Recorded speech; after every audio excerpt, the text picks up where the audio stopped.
क्योंकि दिन भर कहीं भी चले जाओ ना, लौट करके वही आना है, वो आश्रय स्थल है। अपना घर, दूसरे का घर अच्छा नहीं लगता, ध्यान देना। दूसरे का घर चाहे महल क्यों नहीं हो महाराज, है वहां उतना सुख नहीं मिलता, क्योंकि आपके मन को पता है कि ये मेरा नहीं है और मेरा नहीं है, इसलिए कितना भी सुंदर क्यों नहीं हो, सुखदायी नहीं रहता। और अपना घर छोटा भी क्यों नहीं हो, क्या ये मेरा है। जो संबंध मेरेपन का जो संबंध है ना, उसमें सुख छुपा हुआ है। मकान में सुख नहीं है, ध्यान देना। पुत्र पौत्र धन में सुख नहीं है, सुख किसमें है, जहां मैं मेरा कहता हूं, उस संबंध में सुख है। पुत्र से हम प्रेम करते, क्यों करते, मेरा है। पड़ोस के बेटे से प्रेम नहीं करते महाराज, जय श्री कृष्ण बोलो ना प्रभु, करते नहीं ना। जहां तुम संबंध जोड़ते हो, जहां तुम मेरा कहते हो, वहीं प्रेम उमड़ता है। ऐसे संबंध जब परमात्मा के प्रति प्रगाढ़ हो जाता है, तो परमात्मा फिर उस संबंध की लाज रखते हैं, उस संबंध की ध्यान देना प्रभु। कौरव और पांडव से कथा प्रारंभ करते हैं। जो भगवान को नहीं भूलता, भगवान भी उसको कभी नहीं भूलते हैं, ध्यान देना। कौरव 100 भाई हैं और पांडव 5 हैं, जय श्री कृष्ण। बोलना ही पड़ेगा प्रभु, कितने हैं ये कथा आप सब जानते हो। पांडव कितने हैं, 5 हैं और कौरव 100 हैं। 5 पांडव हैं, कम है, लेकिन भगवान से प्रेम करते हैं और भगवान की शरणागत हैं। और जो कौरव हैं 100 भाई हैं, लेकिन वो माया से प्रेम करते हैं।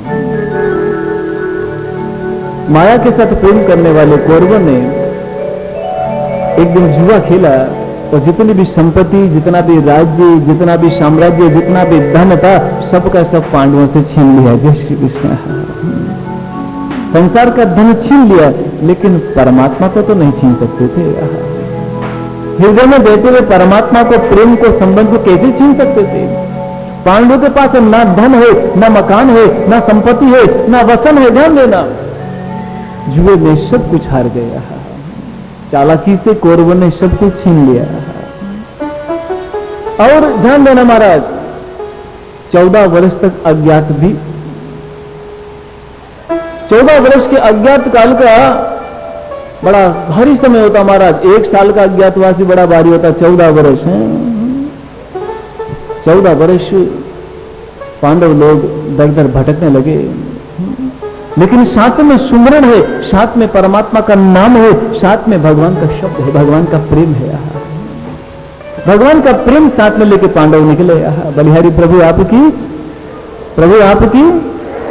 संसार का सब कुछ छीन लेना, लेकिन परमात्मा, संतुष्टि और आनंद को कभी मत छीनना। बलिहारी, संसार का सब कुछ चला जावे, लेकिन संतुष्टि और परम प्राप्ति ना छूटे तो जीव धनवान है।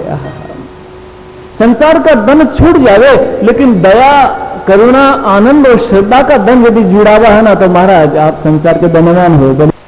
किया संसार के धन से कोई धनवान नहीं होता महाराज, आत्मिक धन से, संतोष के धन से। पांडव का सब कुछ छीन लिया। पांडव अज्ञातवास में रह रहे थे। द्रौपदी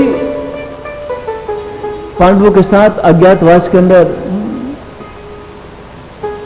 जंगल जंगल में भटक रही है, लेकिन परमात्मा तुम मेरे हो और मैं तुम्हारी भाई है, इसीलिए पग पग से परमात्मा रक्षा कर रहे हैं। आज द्रौपदी ने मन में सोचा कि मेरे पास तो भोजन बनाने को भी नहीं रहा। एक दिन जो रानी होती थी, है ध्यान देना, आज घर में आटा भी नहीं है। बलिहारी प्रभु, द्रौपदी की आंख में आंसू आ गए। प्रभु आप तो हमारे हो ना। ये करुण पुकार, ये शब्द संसार के लोग जब नहीं सुनते तो मैंने सुना है, तुम ही तो सुनने वाले हो। द्रौपदी ने भगवान को पुकारा, प्रभु। और जहां संबंध होता है, जहां प्रेम बंधन होता है, जहां भगवान ने कहा, द्रौपदी याद करती हो, मैं जान गया तुम्हारे पास अभाव है, मुसीबत है, दुख है, लेकिन तुमने भगवान का नाम नहीं छोड़ा, इसीलिए मैं तुम्हें एक पात्र देता हूं। और भगवान ने एक अक्षय पात्र दिया। जय श्री कृष्ण।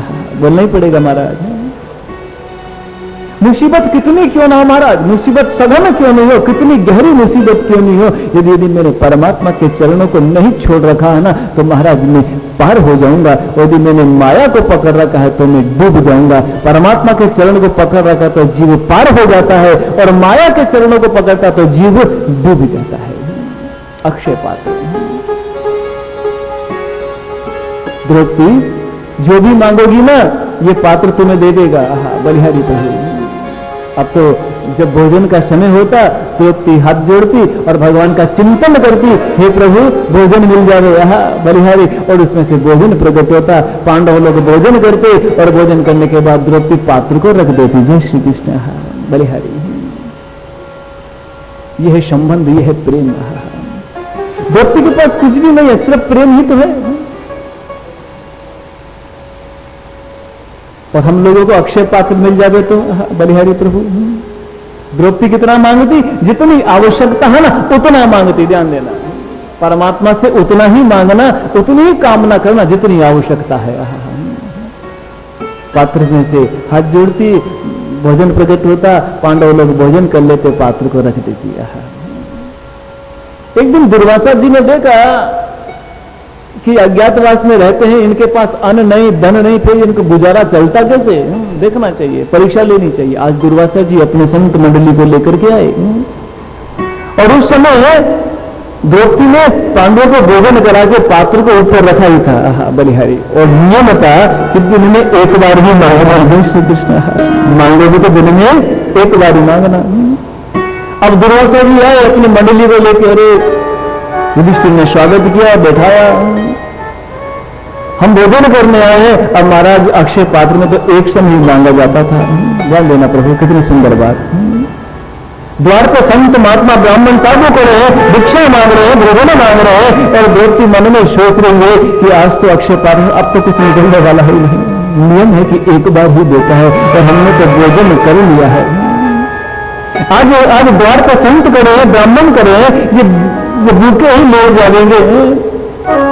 अक्षय पात्र को हाथ में लिया, सिर से लगाया, का प्रभु हे करुणा निधान भगवान, हे दयामय कृष्ण,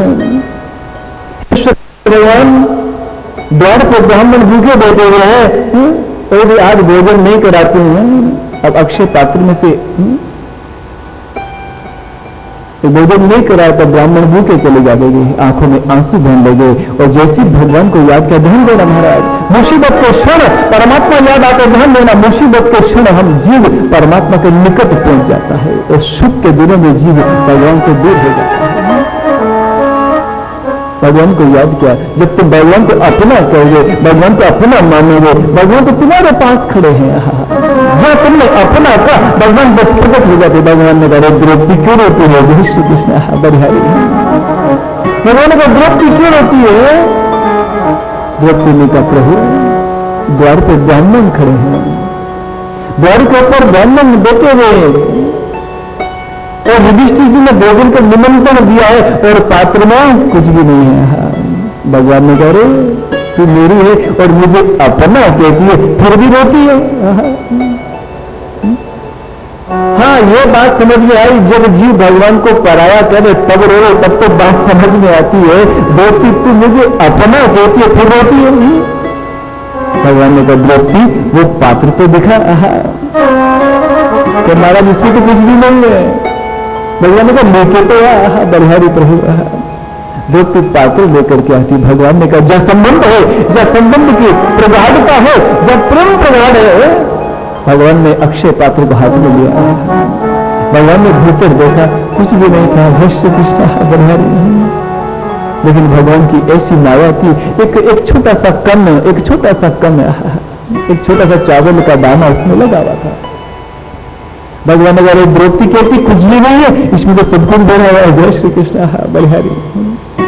पात्र खाली हो सकता है, लेकिन परमात्मा के आगे तुम खाली पात्र भी दे दोगे प्रेम से, तो उस खाली पात्र के अंदर भी दौलत भरी हुई है, भंडार भरे हुए हैं। और भगवान तुम्हारे पास भंडार भरे हुए, फिर भी क्या कहता है, जी मेरे पास तो है ही नहीं। जय श्री कृष्ण, बलिहारी। बोलो ना महाराज, कोई आना ना तो जी बता रहे मेरे पास तो है ही नहीं। और जबकि खाली पात्र भी क्यों ना हो और प्रेम साथ हो तो वो पात्र भी परिपूर्ण है। भगवान ने कह रहे ब्राह्मणों को कहे भोजन के लिए बैठे हैं, और भगवान ने पात्र में देखा एक सूखा सा टुकड़ा, एक छोटा सा चावल का टुकड़ा उसमें कहीं लगा हुआ था। भगवान ने उठाया और भगवान ने आंखों को बंद किया। देख देख, द्रौपदी देख, तू तो कहती कुछ भी नहीं है, इसमें तो है एक अन्न का दाना, और एक अन्न के दाने से तो पूरी सृष्टि को मैं, एक अन्न के दाने से तो मैं पूरे समग्र विश्व को संतुष्ट कर दूं।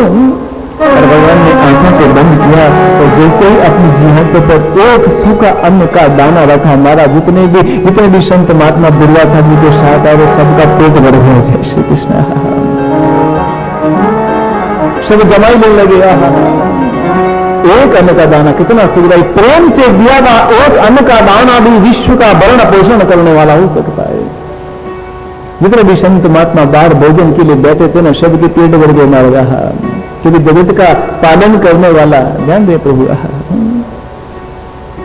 युधिष्ठिर ने कहा सभी संत महात्माओं से निवेदन किया, महाराज आओ भोजन करने पधारो, लेकिन सबने कहा महाराज हमारा पेट तो ना जाने से तो ही भर गया है। दुर्वासा जी ने कहा द्रौपदी एक बात बता दे,